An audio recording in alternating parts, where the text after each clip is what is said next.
ক্ষমতাচ্যুত প্রধানমন্ত্রী শেখ হাসিনার বেসরকারি শিল্প ও বিনিয়োগ উপদেষ্টা সালমান এফ রহমান, সাবেক আইনমন্ত্রী আনিসুল হক, সাবেক নৌপরিবহন মন্ত্রী শাহজাহান খান, সাবেক এমপি সাদেক খান এবং সাবেক আইজিপি চৌধুরী আব্দুল্লাহ আল মামুনকে আরও কয়েকটি হত্যা মামলায় গ্রেফতার দেখানো হয়েছে।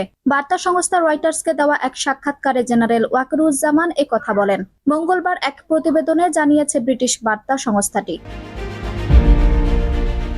তিনি বলেন, আগামী ১.৫ বছরের মধ্যে দেশে গণতন্ত্রের উত্তরণ হতে হবে। রয়টার্সের প্রতিবেদনে বলা হয়েছে, গত আগস্টের শুরুতে হাসিনা সরকারের বিরুদ্ধে ছাত্র নেতৃত্বাধীন বিক্ষোভে জেনারেল ওয়াকারুজ্জামান এবং সেনাবাহিনী কোনো বাধা দেয়নি। আর এতেই শেখ হাসিনার ভাগ্য নির্ধারিত হয়ে যায় এবং ১৫ বছর ক্ষমতায় থাকার পর স্বৈরাচারী এই শাসক পদত্যাগ করে প্রতিবেশী ভারতে পালিয়ে যান।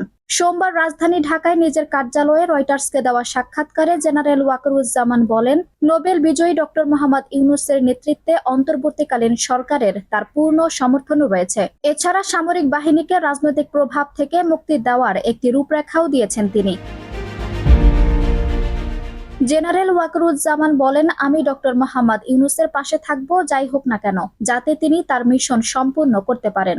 বিশ্বব্যাপী ক্ষুদ্র ঋণ আন্দোলনের অগ্রদূত ডক্টর ইউনূস ১৭ কোটি মানুষের দেশে একটি অবাধ ও সুষ্ঠু নির্বাচন অনুষ্ঠানের পথ প্রশস্ত করতে বিচার বিভাগ, পুলিশ এবং আর্থিক প্রতিষ্ঠানগুলোতে প্রয়োজনীয় সংস্কার করার প্রতিশ্রুতি দিয়েছেন।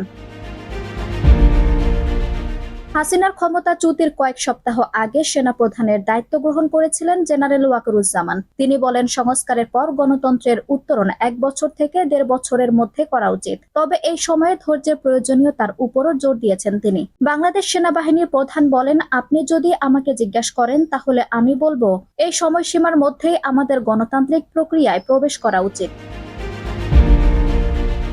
আঞ্জুম হক আরবি, টাইম নিউজ ডেস্ক।